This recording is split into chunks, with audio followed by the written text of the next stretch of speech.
Hi, heathens. Hi, friends, and hey, Jegaysus, good to see you. Good to see you. We normally have three people to do this. We normally okay. So today we have a very special episode. We sometimes drift from the conversations about religion and the history of America into conversations about politics. And today we're just going to hit it full force. We're going to go straight into some politics stuff today. And we have two great guests that are going to join us in this conversation. And I'm sure we'll have a lot to add to the table. I want to introduce y'all to Ace and Haven. Ace and Haven, if you'll go ahead and introduce yourselves, tell everybody why you're here. Oh, okay. I'm first apparently. So I'm Ace. On TikTok, my handle is Shades of Ace underscore, I believe.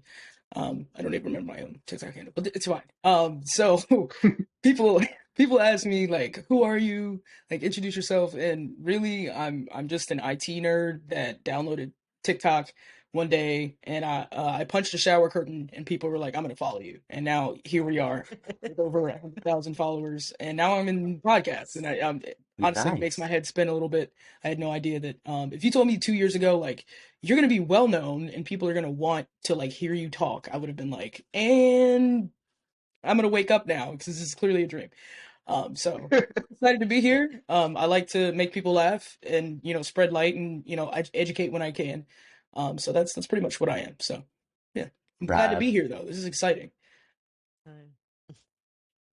A thrill to have you here. Haven, go right ahead. Yeah, go right into it.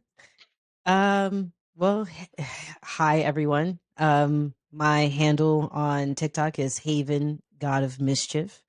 Um, I guess I just got my TikTok one day because I wanted to do a video about a lizard, and Yeah, sure. um, yeah, and then I got a CGV. That was my very first TikTok video. It gave me a CGV, and that led me on a rabbit hole into our side of TikTok. And the more people I followed, the more interesting things got. And I like to talk a lot. So I just wanted to share my brain droppings. And sometimes they've become very popular. So, and I've been able to meet some amazing people in just being a goofball all day. So, yeah. I love brain droppings. That's gonna stay with me right Wonderful. here. That It's was perfect. amazing. Yep. Right. So, so that is the title of a book by George Carlin. It might be. Yes, I have it. Oh, You have that book? That's Okay. a dope book. You do I not have love that book? Carlin. I have like all of Carlin's. The joy So, that just happened. while you're searching for books, I always say I'm gonna do this at the top of the episode, and I never do. So while we're here, thank you everyone for listening to our special Pride episode. If you want to, please go ahead and leave us a rating. It would really help. Any kind of reviews. And then if you're watching this over on YouTube, go ahead and leave a comment if you have any questions. We'll try to be better at interacting. I know I'm the worst at logging in. I apologize. But we do appreciate you being here. And also, just so you know, we can be reached by email at Unholy Trinity, that's spelled the regular way, Trinity, 2021 at gmail.com. That way you can give us any corrections because I'm sure we step in it every now and then. And that's it. Yeah. Back to the episode. I did find all my Carlin books, and I feel really good I about that. don't want to show off. He did. Well, I Go ahead. Go brain ahead. droppings. I have he did brain droppings. I also have a napalm and silly putty, which is another really amazing one. Yeah, big fan of Carlin in my I have life. the one on when will Jesus bring the pork chops, and I have his Yeah. last words. I. It's right beside Lewis Black's "Nothing's Sacred." But that's not Oh what we're. man, yeah, Y'all are Yeah. such Okay. Okay. nerds, and I I was love excited. it. Nerd moment. It's like Sorry. books about comedians. Yes. So, Haven, and Ace, both of y'all, I remember seeing so many of your videos where, out of nowhere, you'll just casually say like really intricate political stuff. Like you'll just say that like the way that some people will say what they're doing that day on the elevator, and then I gotta deal with that for the rest of the day, and just like shit. Now I gotta think about that on my drive to work.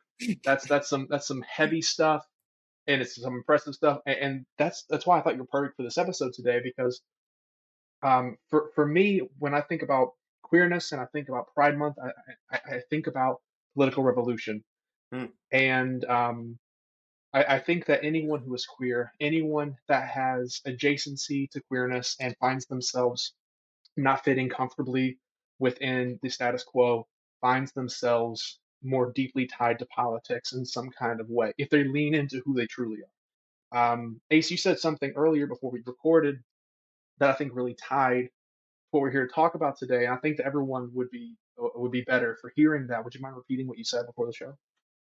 Sure. So I was saying that when we talk about revolutionary politics, I believe that queerness is kind of the catalyst for modern revolutionary politics. And even, if you go back in the past, the Pride Month started as riots, and a lot of the revolutionary politics that we see has been started up again by queerness and the queer community.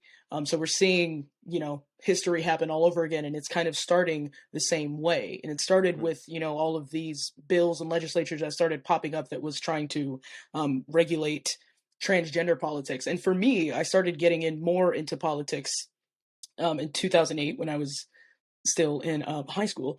And I was realizing that refusing to have a cake from a gay bakery was politics. That's where it started with me.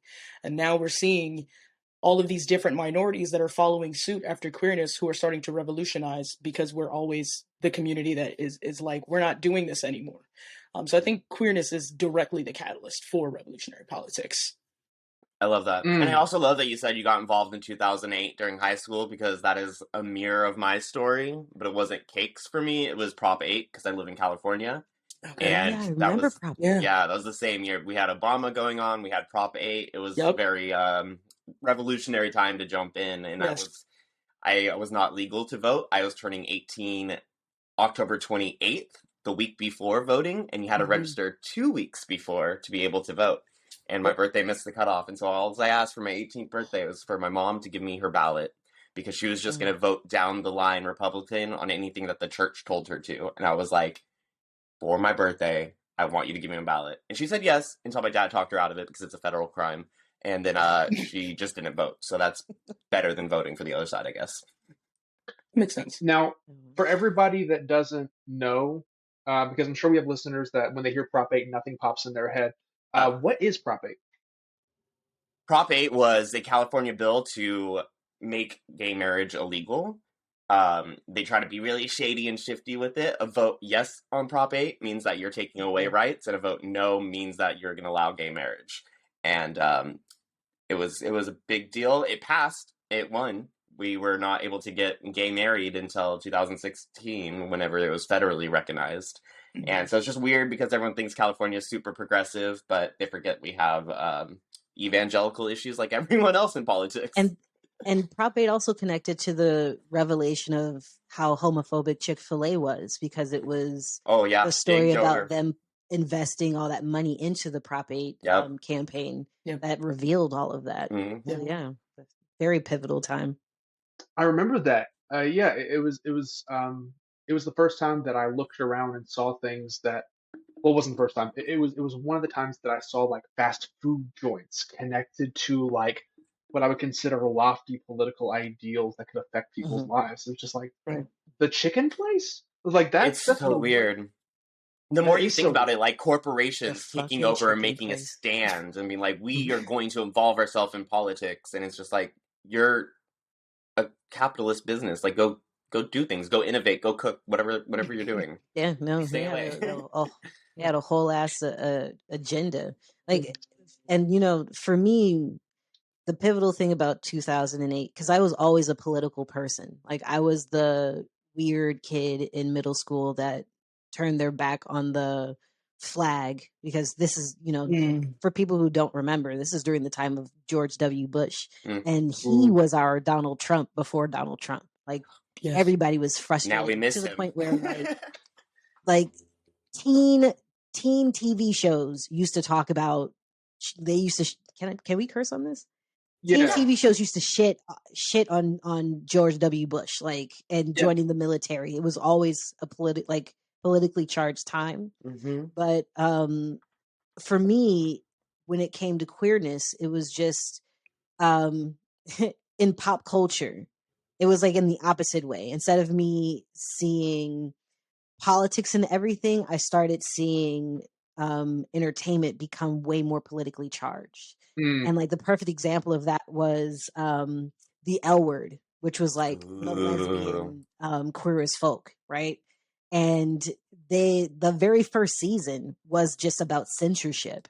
And like this is when there was that first wave of conservatism and reactionary politics coming into the wind, and they had like this storyline thread of these conservative politicians trying to censor the art museum that one of the characters worked for, and all of the political things that would go into that, and the debates that were happening between the character and this one main conservative female politician. Like that's when I got to see media get really political and in a way that I've never seen, which was against the establishment. I Yeah. think that was like the first and only time that I've ever seen the media really try to push propaganda against an administration. And because it happened in the L Word, it was like, oh yeah, this is we live in a radical space, Sure. primarily because we provoke so much. In our, not even just in our sexuality and in our queerness, but the fact that we are pioneers of a lot of culture and art that pushes and provokes people to the point where they can get so political to censor. Yeah.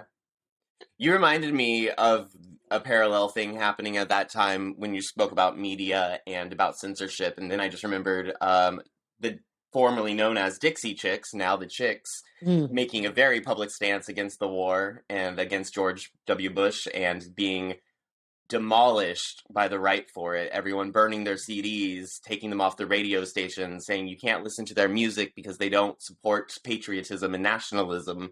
And that was the first time I think I've ever seen tried to be canceled. Now that we have that word, an attempt for them to be like, I don't agree with your opinion, therefore you shouldn't exist. And that was an interesting thing to witness too. Yeah. So for me, my moment where queerness and politics overlapped, well, the one where I noticed it, looking back, it happened much earlier. You know what I mean? Like now that I have the tools to look at my own life, I can go, nah, that was third grade, that was fifth grade.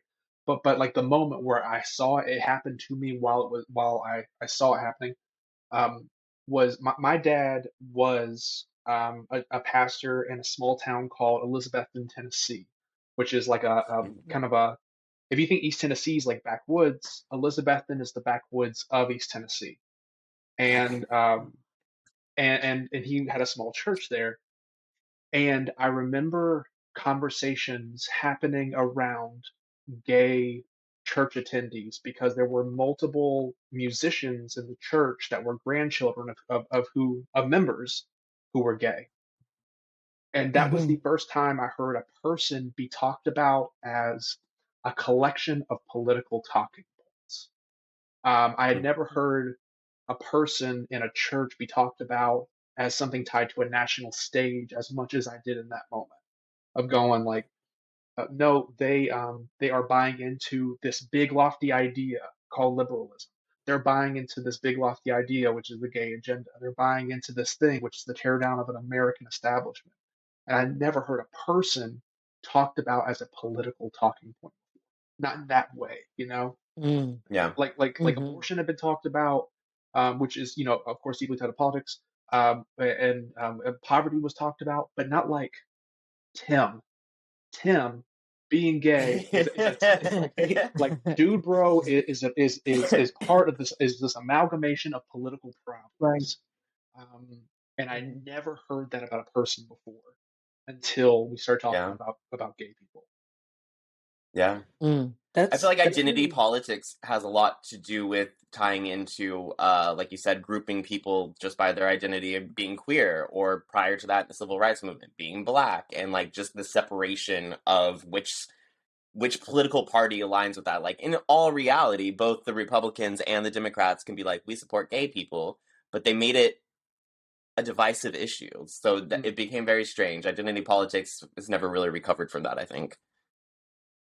Yeah. I think that my first experience where I started realizing that queerness was political was also like religious based. So most of my life and most of my experience with queerness was based in like religious trauma and just self-repudiating, because I was like, okay, this can't happen, because if this happens, then God's gonna hate me. And my grandfather was a pastor, of course. So when I started, when it started to show that I was queer, which presented as like I was trying to be feminine, but my masculinity was just showing up anyway, because that's just who I am.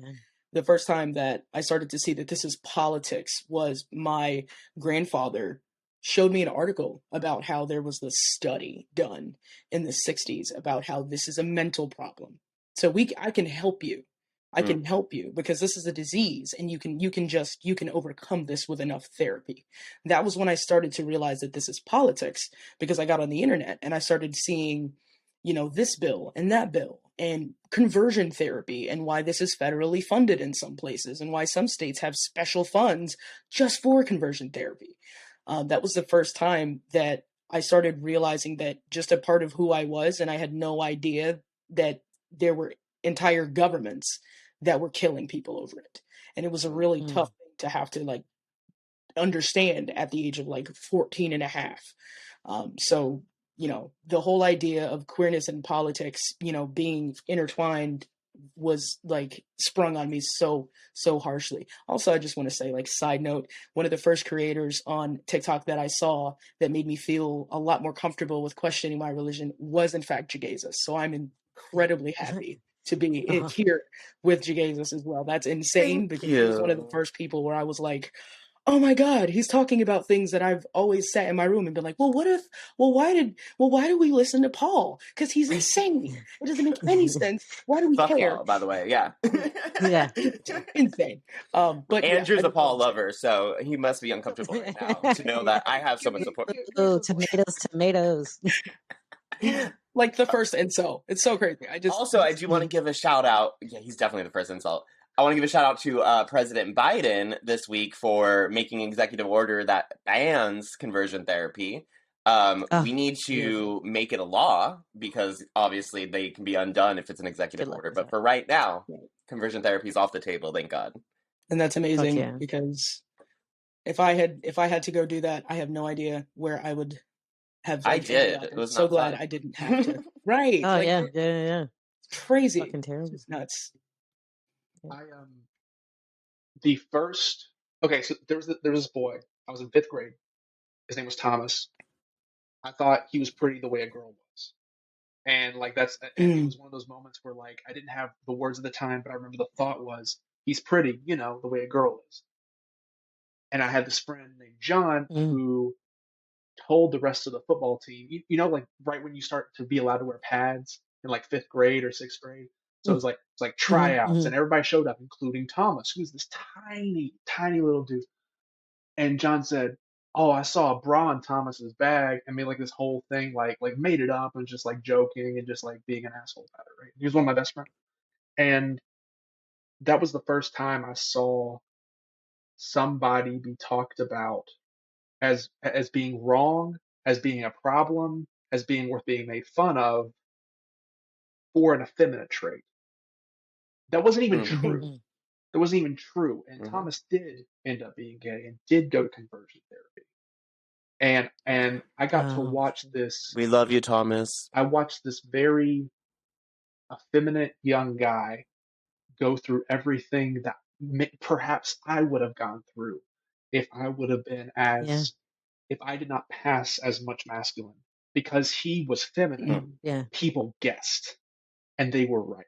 And because I was not, when they guessed, I could say they were wrong. And like to this day, I can relate. Between he and I is that I hit a different genetic pool than him. That's it. Yeah. That's all, just different features that are valued by society in some way. I had a similar experience as your friend, because I was one of those kids that you could guess early. And I was also very just steadfast in being myself. So I came out very early. And doing that, you are the target. And I didn't go through conversion therapy. I grew up in Miami, so their conversion therapy was just sending their sons to beat the shit out of you, and hopefully you wake up if you do or if you don't. That's their conversion therapy. Mhm. So like I really was getting my ass beat, but this is also during the time of like Brandon Tina and Matthew Shepard. So that type of treatment was becoming normalized. Like that's when the gay panic defense was really solidified during this time. So I can see how like it's interesting to hear your perspective because it's coming from that other side. It's coming from the side of the kids who didn't come out or didn't know or wanted to like that decided to bury it. Because I was made an example of for you to stay there.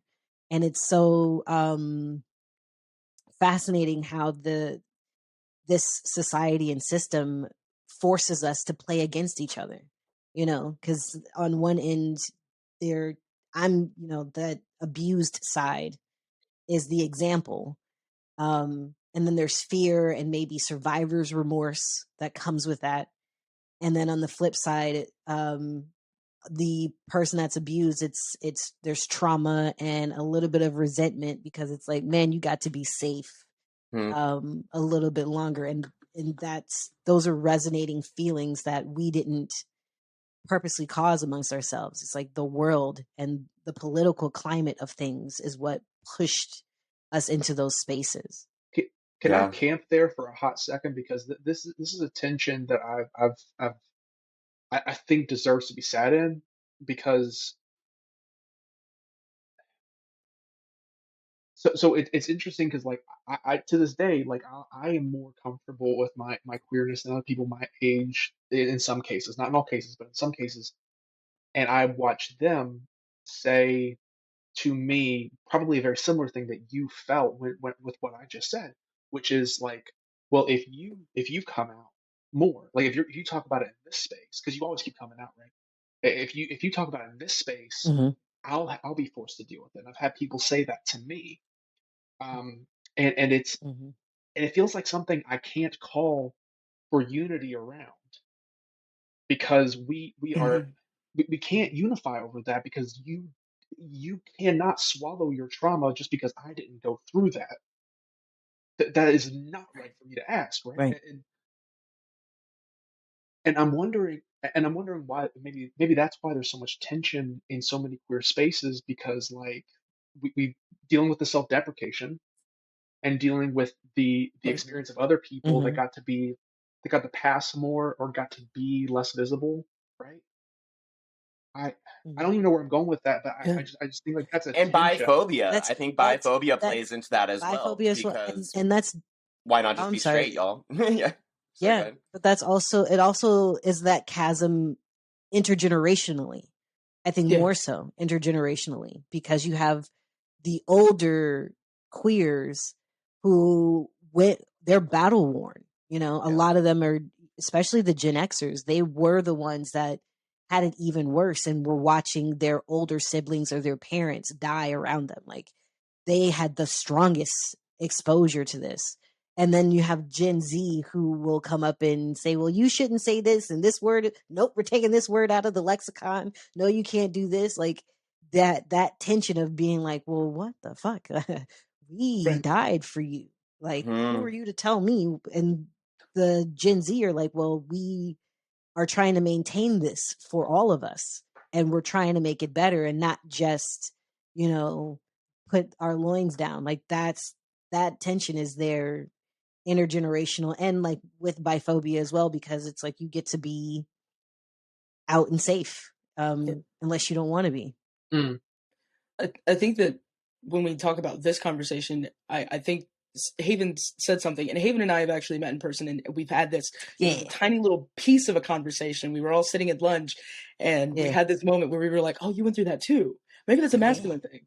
And what she said was that, your conversion therapy in Miami was just boys beating the hell out of you. It was just a thing. If you were a masculine identified, or even if you showed up as masculine, you just got hit. That's just what happened.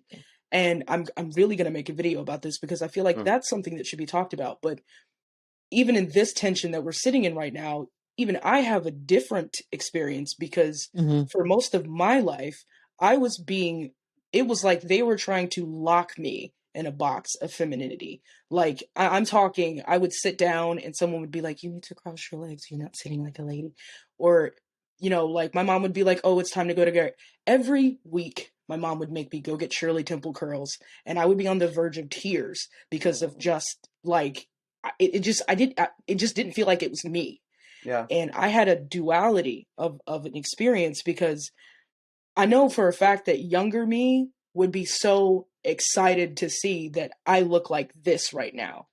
And I feel like one thing that's so upsetting to go through and to see, and one thing I get really emotional about is allowing masculines to just be who they are, especially when they're children, or taking away the idea that you have to be a certain way when we're talking about kids. Because when I was 10 years old, okay, I was playing softball. I hit my first home run and my coach was like freaking out and it was great. And it was this great moment. And I run over to my mom and she talked about how I walk like a boy and my chest was too far out. And I was like, you could have just been proud of me. Yep. You could have just been proud of me in this moment. And now I'm self-conscious and I did something amazing that I've never done before. And I feel like it's really important that we have that conversation and we allow everyone to just like let their resentment be what it is, because no matter how you do it, I had both sides of it. I had sides where I should have been fine because I was presenting feminine, but it didn't work because people, no matter what happened, people were criticizing my masculinity that I didn't even know was there. And then when I accepted that I was masculine and I started behaving comfortably, then I was ostracized because now I'm copying people who are naturally that way. So it's crazy to hear all of these different stories and how we all went through something very different, but also very similar. It's insane because it's like, okay, well, when can we unify? And the only way we can unify is if we start young and we stop people. That's a boy toy. No, it's a toy and he's fine. If it's a doll and it's got a skirt on, it's still a toy. He's going to play with it. I promise you, find me a 5-year-old that's not going to break everything. It's fine. It's just Someone a with toy. a 5-year-old, Like if we start there, like everything's broken. it doesn't matter what it is. Like I saw a video where a little black boy, he was swinging on what we know to be a stripper pole. I've seen that video, yeah. Right. And there are all these men in the comments, that's gay. I would never let my son Where's do his that. father? And I'm like, that is a 7-year-old boy seeing something he's allowed to swing on. You're damn right he's going to go for it. The only reason why you're disturbed about it is because you know something that he never, ever, ever would have known. Right. And if you're so worried about him ending up gay, maybe you shouldn't have even brought it up in the first place. Because now what you're doing is you're making him hyper aware and conscious of something that he would have probably never had to battle with had you just allowed him to be the 7-year-old that he is in that moment. Yeah. Now he has questions and he has things to work through. Exactly. What is gay? What does gay mean? What do I have attractions? Why I'm 7. I don't know. What did I do? And now he grows up and he's 30 years old and he won't allow his son to paint his nails because of the trauma that he went through when he was 7.5. Yeah. Right. Yeah. So people got way too loud on that video too. There was stitches after stitches after stitches about how you raise your kids right, or like the prayers that they need to say. It was gross. And look, don't get me started about the religious trauma. The religious trauma. High school, when people tell me that like, oh, I came out and you know, like honestly, I will be honest. If me and Haven met when we were younger, I would have hated Haven because Haven got to come out and Haven got to be cool when she was young, and I was sitting in my walk-in closet just weeping because I was like, the Bible and Leviticus and Timothy and Deuteronomy 2:22. Why do I remember these things? Not because I read the Bible cover to cover, because I was just this great Christian. It was because the Bible was used to bludgeon me out of being what I was. Deuteronomy 2:22, I know Jegaysus knows exactly what I'm talking about, and I know Red Sage knows what I'm talking about. It's that clothing has spirits. and women shouldn't wear what men wear, and men shouldn't wear what women wear because clothing has spirits. And I remember the first time I got scolded for questioning religion. I was like, well, if clothing has spirits, then what about men in Scotland who wear skirts and are seen as manly? And what about men in the biblical time who would have been wearing what we consider a dress? Greeks and the Romans. Well, what happened? Should we all be in dresses now? What about Joseph and his rainbow coat? What about right? So it's just, you know, we're doing it wrong. Apparently. I think that when it comes to like us sitting in that tension and allowing everyone to kind of like, honestly, I think that we won't move forward as a community until everybody gets to say, well, like, F you for being able to do this, and F you because you were able to do that, and it all sucked. And then we can finally be like, okay, well, it sucked, so how can we make it better? I love that. I love that so much because I don't know if you've all seen it. I haven't. Yes. Who's making it suck? Who is making it suck? Who's making it suck? It's not us. There's a new show, right? Heartstopper on Netflix. I don't know if anyone's seen it. Hold on a second. Wait. Okay. All right. Glad we brought that up. Also, First Kill, another one. I haven't just seen came that out, one and yet. I'm like, Oh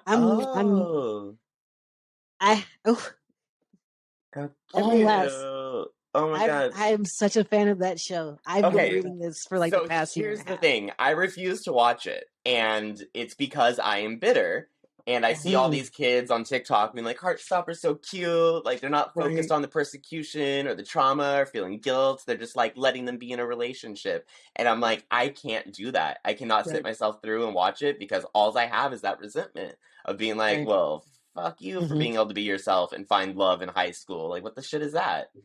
I was alone. I was the only gay kid at school, and I was getting death threats. Like, that's not my reality at all. I cannot relate to Gen Z not having to be afraid of themselves. I can, I feel that way too, but it nullifies because I was very lucky to grow up with older gays. Like my mother was an AIDS rights activist. She was heavily in the ACT UP movement. She was on a research team for the virus and the disease. Like, so I was around gay people, right? Yeah. And they were the older ones, and they were the ones that were passing down. And for them, like me coming up, and I might have a TV show where I can maybe see myself. It's a special. It might be my so-called life, and it might be somebody getting beat down in the middle of a winter, but it's still representation. Like, they looked down at me and didn't treat me with resentment. They were happy. They were like, oh, finally, it was worth something. So now when I feel that resentment myself, because sometimes I'm like, you spoiled motherfuckers. I wish I had a cartoon character, like 17 different cartoon characters where I can just talk about how gay they are and it's canon. And I don't have to wish. Like, I get jealous of them too, but then I remember like, the suffering wasn't for nothing.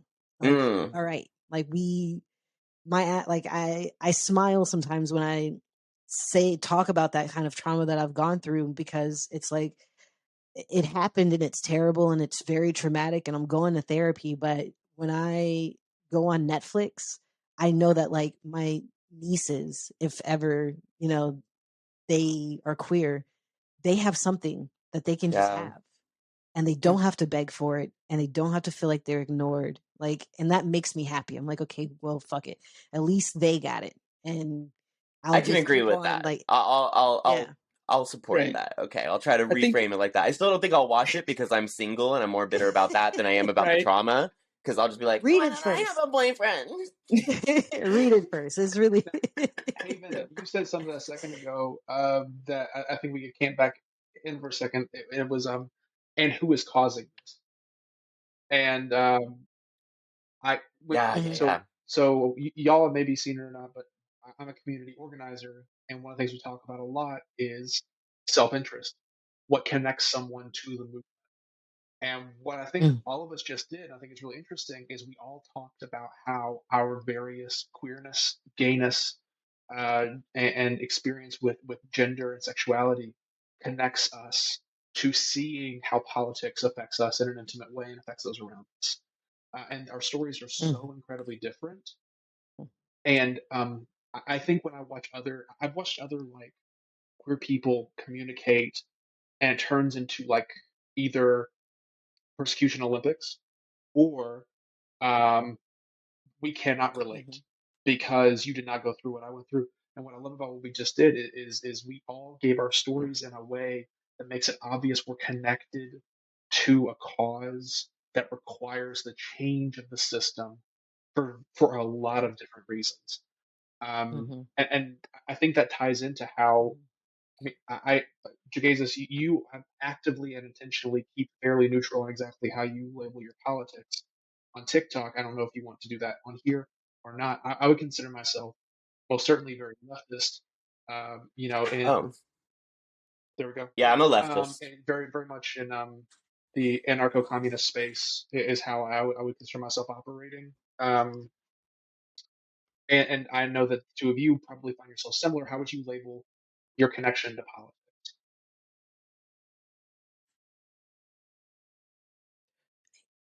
I would say I'm a socialist, like hard on, like just completely, like honestly, so just as my nature, I care about everyone. Like I don't care. I care so much that seeing homelessness will just genuinely send me into a tumult for days. Just the tiniest thing can really just set me off. And I think that when it comes to politics, one of the reasons why, and you can scroll through every video I've ever done on TikTok, and you will never ever. I've only talked about politics once, and it's the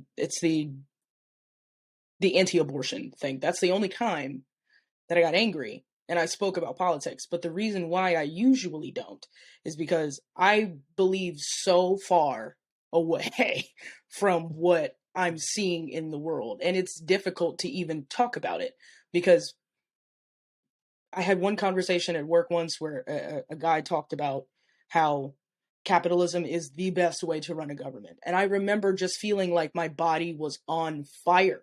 And I was like, why do you think it's the best way to govern? And why do you think that's the best way to rule? And he goes, well, it's the only one that works. And I said, right, because they won't allow socialism to exist. They've snuffed out every socialist country.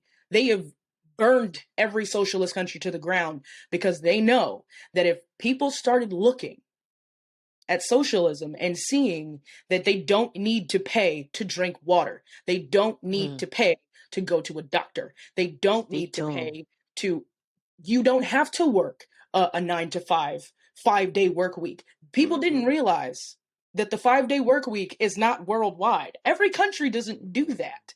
So when people start seeing things like that, they're like, well, wait. You mean that I can work 2 days a week and it's legal and I can do that? Or you mean that I can go and get food and not be in debt, or I can go to the doctor and get surgery and still have my house?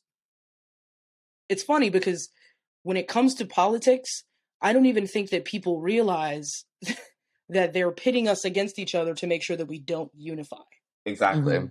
100%. Even if you argue with the most fascist person you know, and I've done it several times, and I know Haven has done this too, because Haven works the same way that I do when it comes to talking about politics. I have had fascists tell me, well, I don't think that it's fair that I have to pay for everyone else's healthcare. And I'm like, right, because no one should have to pay for it. Right. Yeah, we agree. No, we're on the same page. The problem is that you listen to it come from that guy. So you think that you're in a different place than me, but at the end of the day, nobody wants to pay to have to go to the doctor. So when it comes to politics and queerness, I think when Sage is talking about who's making it suck, I think the only people that are making it suck is literally our government, because they're just like feeding poison into the community. And now what's happening is everyone's pointing the finger at each other. And instead of us being able to unify, we have a government that's deciding that everything that we are needs to be stopped and halted and corrected.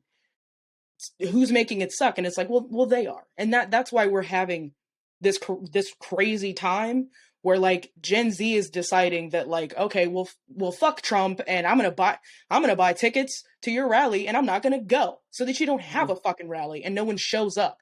So when I feel that resentment, because you know, for Jegaysus and possibly Red Sage, you guys come from the time where it's like, you have long hair, ew, like you need to cut your hair. Yeah. You know what I mean? And then Haven comes from the time period where it's like, okay, I mean, I guess you're gay, but bitch, stay over there because I'll fight you. I come from the time where I have Deadpool.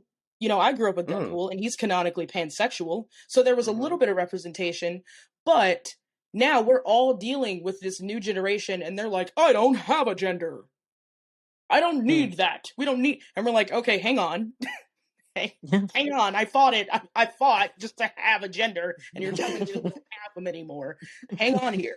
But I think that it's really great, and I think what Haven said is awesome, because now all of that every generation went through, it's leading Gen Z and eventually Gen Alpha into a place where they can unify and they can actually make a wave. Exactly. And like actually cause something to happen. Like Gen Z is literally bullying corporations into acting right.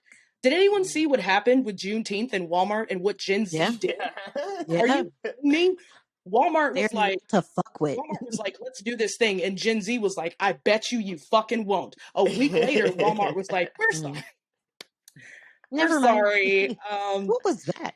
Right. And they bullied Disney into making a public statement in support of gay people. That was nice of them. Yeah. But And okay, I wanted that to come. Oh man, I just had a really interesting point. Oh yes, you're talking about gender and labels, and I find this so fascinating because it comes up a lot. I don't know why or in what spaces. It comes up in queer spaces actually a lot. People being like, how many labels is too many? Like, should we keep it down to like, you know, you're either a woman, a man, or non-binary? Should we be adding in agender and like demi boy and like all these other things? But when is too many labels a thing? And a lot of queer people think that it's overdone. A lot of people are like, oh yeah, it's getting ridiculous, like neo pronouns and xeno pronouns and blah blah blah. I'm like, I think we need more. We need so many labels that it drowns people out from feeling like they're not a part of the community.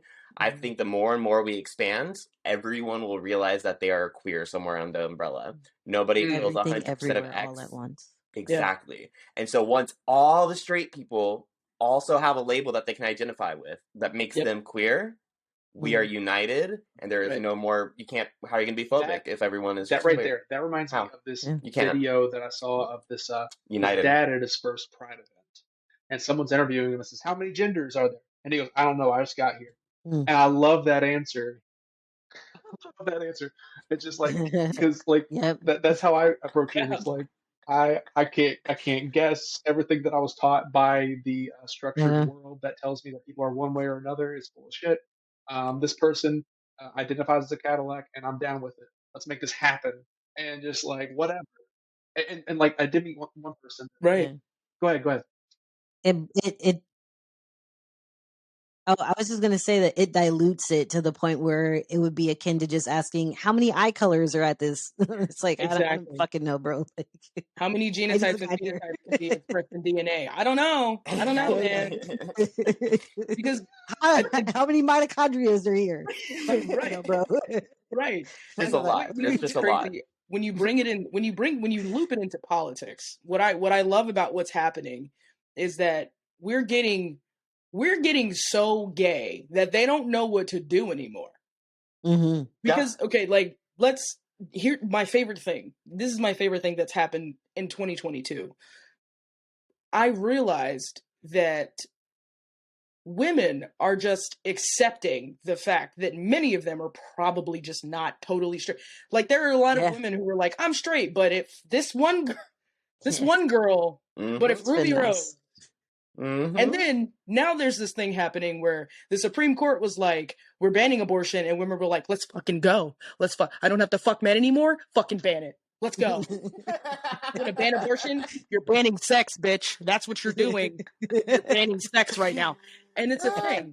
Because people are saying like, well, what are we gonna do if, you know, the American tradition of marriage, the institution of marriage is dismantled by queerness? And I'm like, the only thing that's going to happen is it's going to force fucking men to raise it's going to force them to be better. Because what's going to happen is populations are declining, for the first time in 150 years, American birth rates are down. Mhm. We were laughing at Japan 20 years ago. Ha ha ha. You guys, you're too old. And now what's happening is women in this country are turning more queer. They're saying, you know what? If a man can't do it, I'll find another fucking woman that can.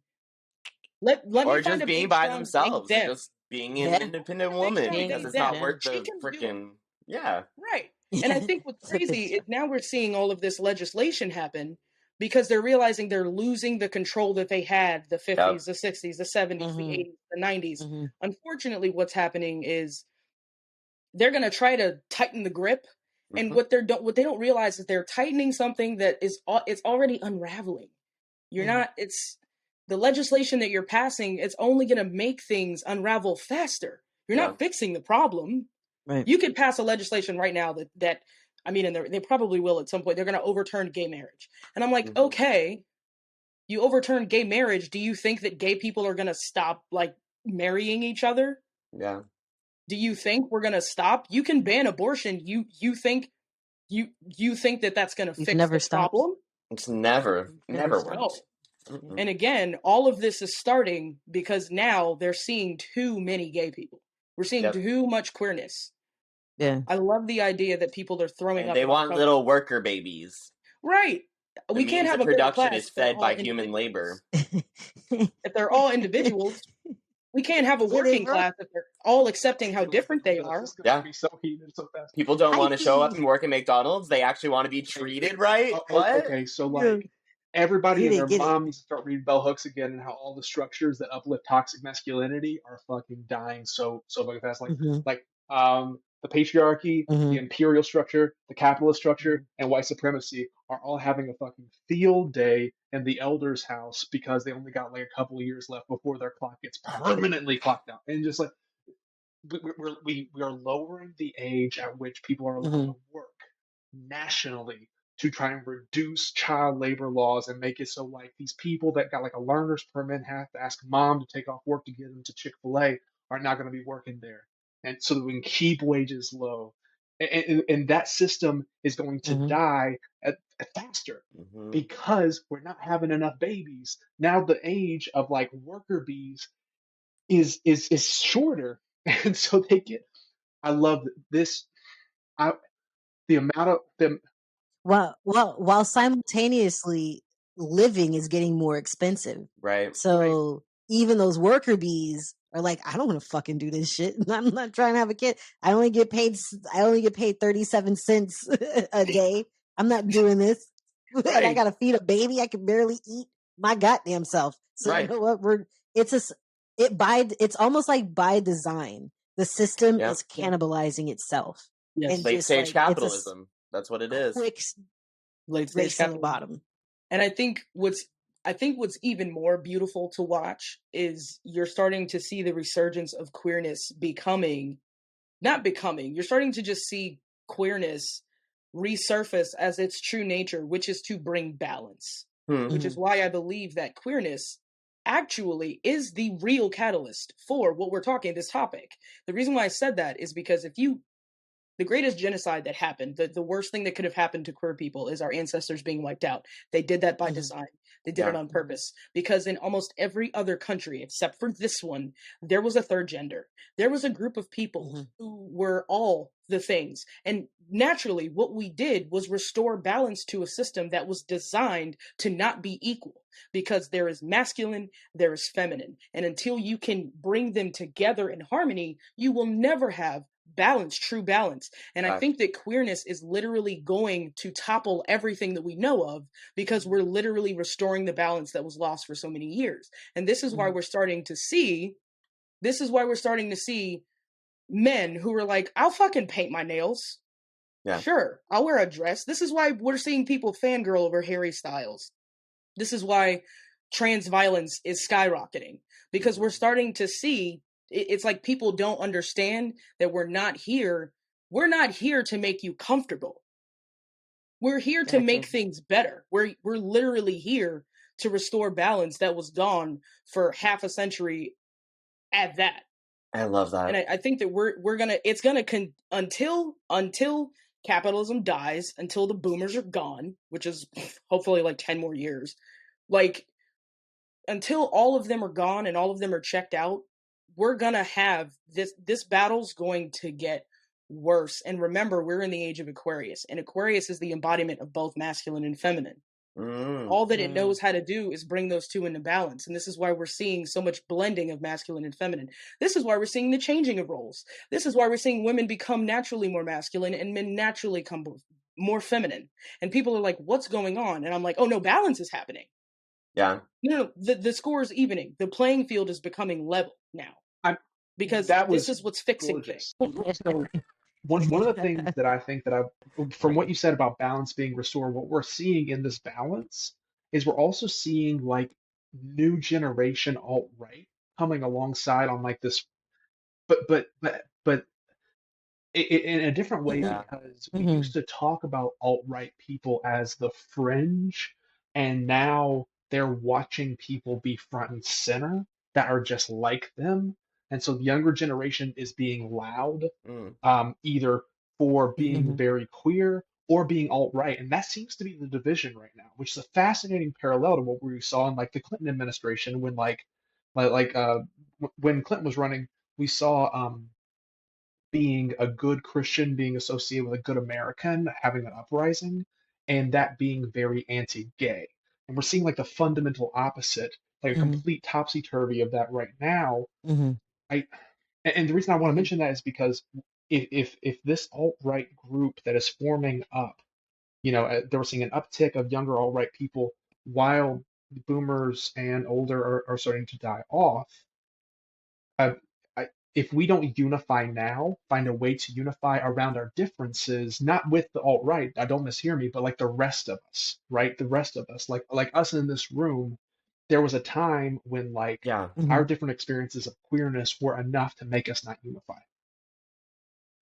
And I think in some spaces that time is still today. Yeah. But Sure. I think that's a really good point. And I think it's not even just queerness. I think it's with everything. Like, people need to realize more so that if they're not on this polar opposite side, then we can probably unify on other things. Like, I don't know how many of you talk to like Republicans on a daily basis, but I have a politics channel as well. And especially because of the abortion debate, right? I've been sitting in so many lives just talking with people in the comments and then watching people on the guests. And they are debating about how they are, pro-life and they hate abortion, etc., etc., etc.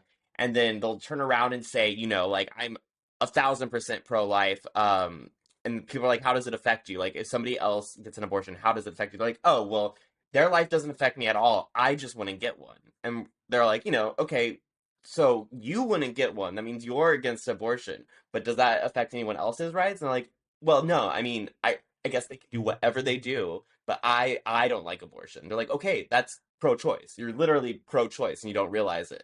Because they're buying into this propaganda campaign that separates us without realizing that if they actually think about their internal values, we're on the same side. Right. Yeah, we're not forcing you to do anything. We're not forcing you to be gay. We're just forcing you to say everyone has rights. I don't know if they are on the same side, because they're, whether they know it or not, whether they're conscientious of it or not, there is a function for controlling births. That function is very important, especially within white supremacy, especially within patriarchy. I didn't say this, but like I'm a Pan-African socialist, so I always try to keep that lens there, because the black queer community, we usually end up being the test subjects of things. And I've noticed that like this backlash, this is inevitable, because this is the death throes.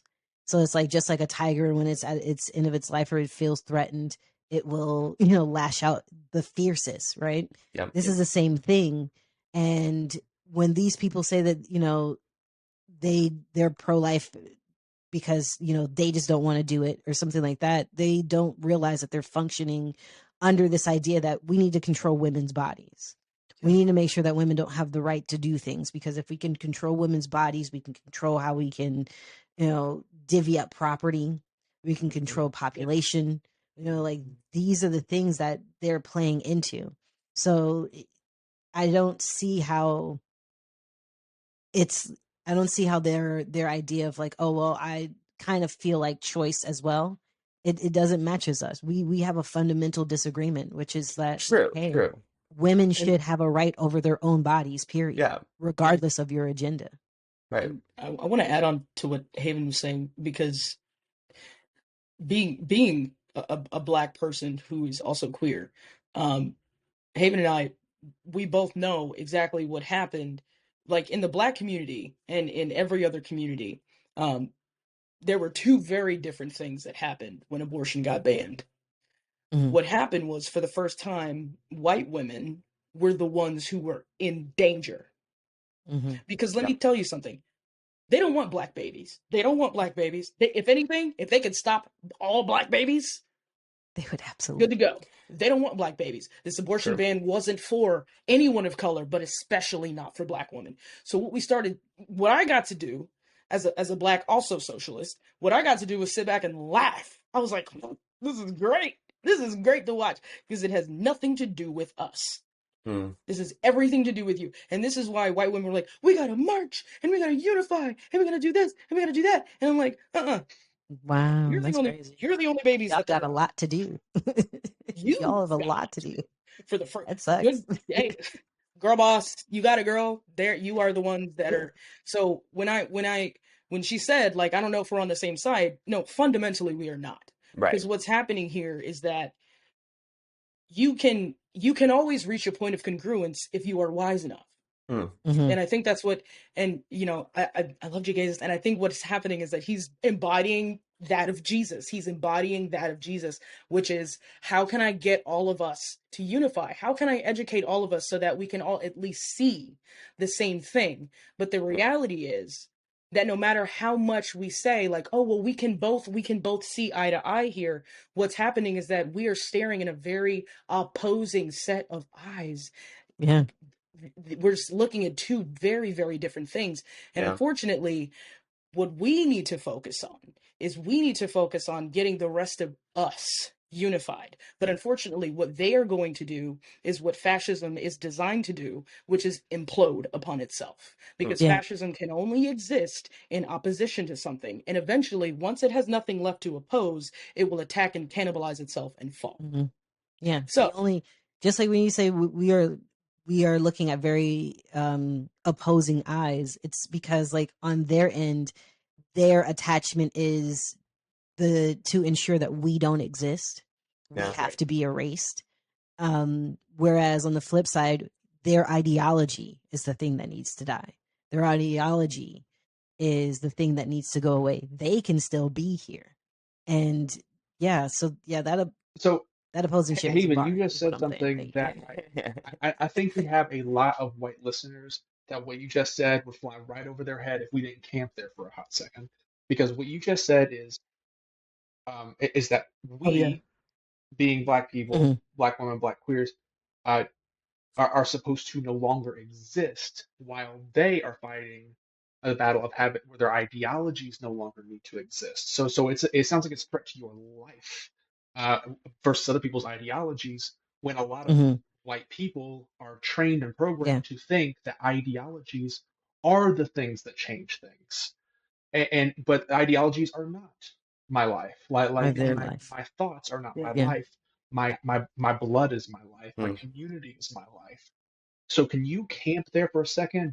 I'd love to hear both of you, but Hayden, you're the one who said it. Can you camp there for a second and talk about the difference between distinguishing the ideologies of whiteness and the life of blackness that you just addressed? Right. So, like, the life of blackness is, I am who I am. Like, I exist. It just so happens that I have this, melanin. Like, the dominating society has decided that being dark skinned is bad, right? And to have a perfect world, which is that's what the function is. That's the point, is to have this perfect, pure world. I cannot exist. But as opposed to the idea of whiteness was made up, and it does not, like, it's not real, but it was made up on purpose so that you attach to this invisible thing, and you think that without this invisible thing, this construct, you cannot survive. When it's like, no, if whiteness were to disappear tomorrow, light-skinned pale people would still be here. They might not attach to whiteness, they might attach to their ethnicity. They might attach to their immigrant families' culture.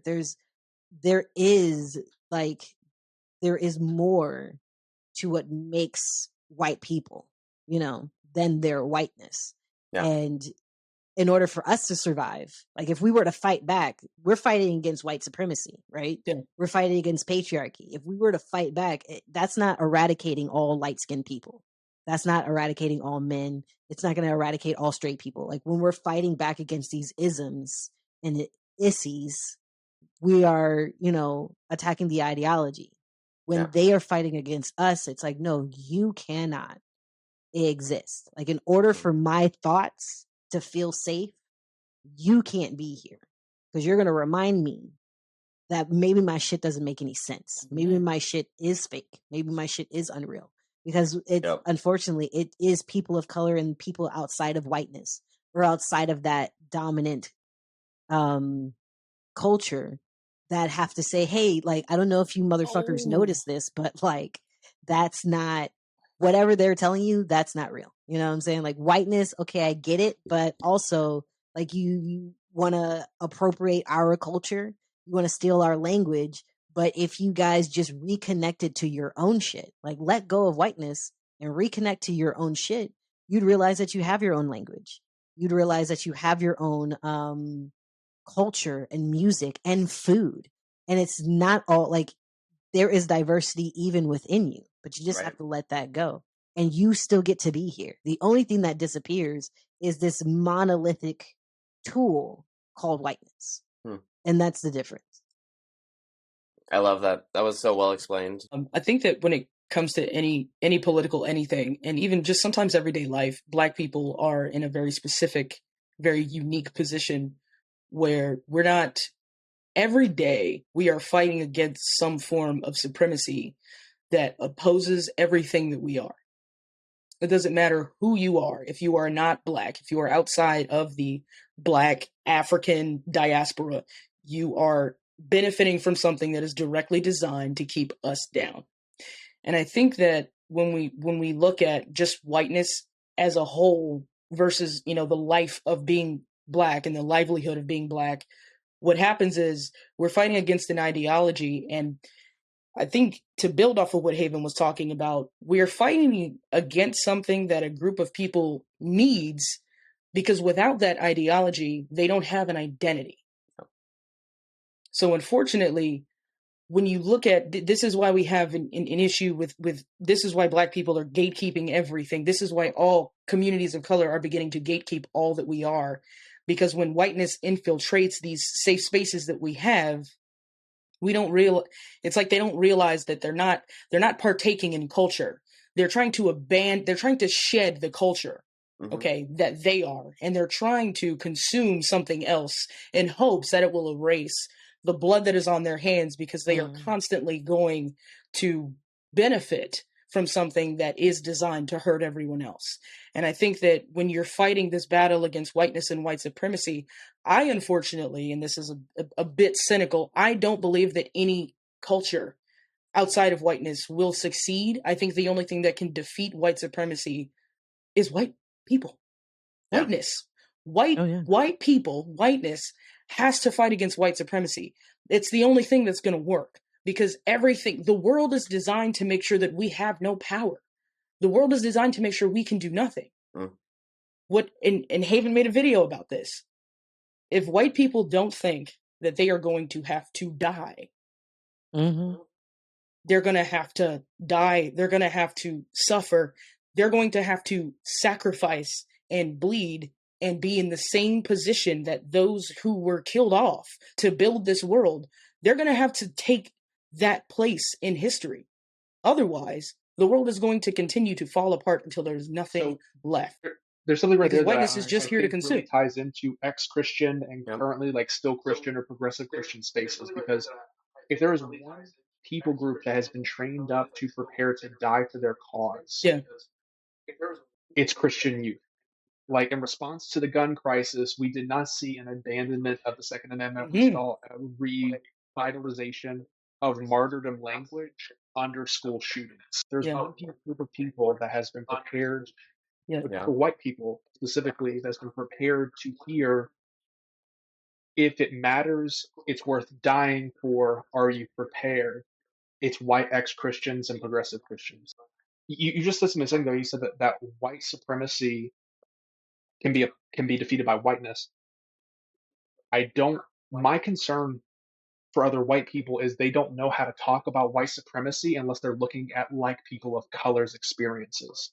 They don't see how white supremacy affects their own lives. They talk about other people's statistics and other communities' issues. And white people don't know how to talk about themselves in light of white Right. supremacy.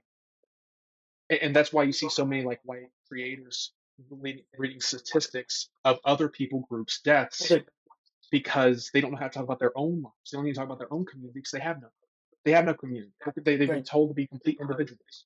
Yeah. There's no Yeah. such thing as a white collective. Mm. There's no such thing as Not a collectivism. positive one.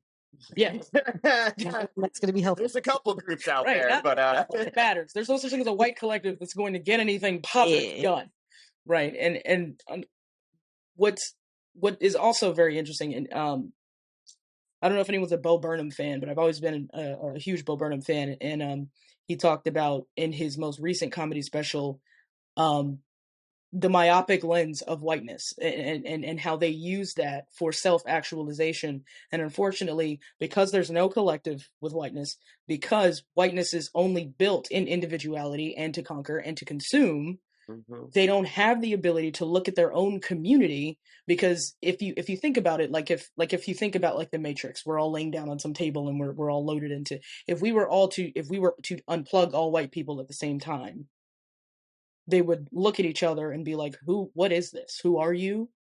Who do we relate to? And this is why we have the same problem of someone who's an ally not understanding why they can't be in a black space, or they can't be in a space that's not designed for them. Because, well, the only community that you're a part of is one that you don't want to admit that you're a part of. Like, it's the same thing that happens when black people are like, just for example, most of the things that were invented that are good in the world were not invented by someone white. Let's just put that out there. Even refrigeration started in Africa. Everything good that is something that we still use today, it was invented by a person of color.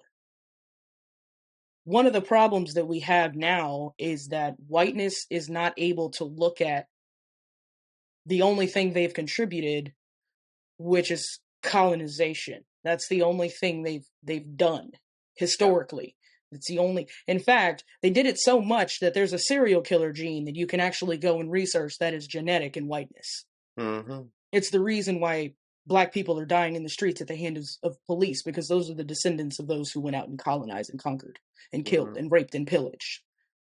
We don't talk about it anymore because serial killers were such a 70s thing. But no, it's very much a thing, and it's genetic, and it's really starting to become much more evident now, because when we start losing power, I'm going to take away your rights so that I can still maintain my power. I would love to see a genetic profile comparison between police and evangelical pastors. Yes. I want to see what shared traits we have. So there are shared traits between, and I want to make sure I'm getting this right here. There are genetic similarities between sociopaths, narcissists, and police officers. Oh, I bet. The three most common people that embody these traits, as well as, borderline personality disorder, that umbrella of ailments, okay, it's present in certain circles. And we're talking about police officers, law enforcement. We're talking about politicians. Many of the politicians, and Trump is the greatest example of just a straight up sociopath with narcissistic personality disorder. Okay, we're looking at it, and now back to what Red Sage was saying, it comes full circle. It just takes a minute to get there. What you were saying is, I don't know if we can trust whiteness, and I'm like, oh well, the beauty of it all is that it's going to be the thing that dismantles it, because what's happening, it has to. It's going to happen naturally. It's happening now with the January 6th thing. If you watch that very closely, the next time you see that happen on the news, watch it very closely, because it's the first time that we're seeing white people waking up to the fact that the government that they thought they had rights and power to is against them too. Mm-hmm. I love that phenomenon. Seeing white people appalled at the fact that the FBI was deployed against these good patriots who were fighting for the democracy that they love so much. And just seeing how appalled they are that the government was like, oh no, we're coming to get you. It's not us versus you. It's us versus them. And you're on the same side as everybody that you hate so much. Exactly. And what's going to happen is everything's going to crumble when they wake up and they go, oh, you're hurting me too. Yeah. Shit. It's happening with January 6th. White supremacy affects everybody, including white people. I think that would be realized by more liberal-minded white people. I think for like an example of that would resonate with a conservative or a reactionary white person is the suicide rates. Yeah. Like this system that they're in is built in a way where it tells you that you're an individual, whatever you do, it's all on you. And you just put your mind to it, and there's a merit system to this. And if you work hard, you're going to get the house that you want. You're going to make the money that you need. You're going to have the kids that you want. But the system, that's a lie. It's an obvious lie. And when they are faced with that, that disconnect and that cognitive dissonance, a lot of them take themselves out. Mm-hmm. And it's like, that's built into the system. It's built into the system to be like, all right, well, we have to cull some of you. Like, and that goes to that point of like, white people, you're going to have to perish too in order to dismantle this. You are perishing anyway. Yeah. You know what I'm saying? You'll probably save some lives if you just sucked it up. You know what I find interesting is in the past couple of years, and I don't have the exact stats offhand, but for the first time in centuries probably, we're seeing an uptick in intergenerational families because of necessity of like just cost of wages and houses not, all that jazz, the cost of living being too high. It's forcing people to live with their parents, to live with their grandparents, to live with their aunts and uncles. And that's never existed in white culture in America past like the 1700s. Maybe everything was like 18 out the house or whenever you got a job, and then that turned into college and then a whole bunch of other things. But that's always existed in every other culture. It's always been that way. There's always been a community around you, starting with your family and then expanding outward from that. So I think that's going to be a change they didn't see coming. I think that they've priced themselves out where now they have to rely on your family structure and you can't just be an individual. And I think you're going to see individualism die as a result of capitalism forcing its hand. I saw a video right before we came on tonight that said socialism should white pill everybody. Like when you realize that it's when you're a liberal and you watch the news, you got a new problem every week. Mm-hmm. Oh man, a new thing. How can you handle all these problems? But then when you realize that it's all a systemic thing that's all connected, every time you hear about a new problem, you're hearing about another way the same problem is fucking you over. And so I think if that's it right there, is that when we unify in this kind of movement, in this kind of effort, it's kind of freeing, isn't it? Just go, nah, it's like this is where we're gonna go from here. Yeah. Love that. Haven, Ace, would you be willing to come back on our show and have some Yeah, absolutely. No, I absolutely hated this experience. Fuck all of you. She's gonna go read her heart softer and just like relax. Yeah, I'm gonna move Amazing. my voice. It's ridiculous. No, absolutely. Yeah. Buddy Haven, where can people find Thank you so much for coming on. If you want to follow my well-behaved page, you can follow me at Citizen Cocaine. That's COKANE. Or if you want to follow my little rambunctious and wild side, you can follow me on TikTok at Haven, the God of Mischief. Yeah. So honestly, I only have one social media platform. That's by design. Same as usual. It's still Jegaysus. It hasn't changed. I'll let you know if it does. Let's see. Instagram's like more popping than TikTok right now. TikTok has me on a shadow ban where I can't get more than like 800 views. So if you want to see my stuff, go to Instagram, I guess. And I already said at the top of the episode too, make sure to like and subscribe the YouTube channel for the podcast. Give us a rating. Thank y'all for being here, and we'll see y'all next week. Yes, thank you.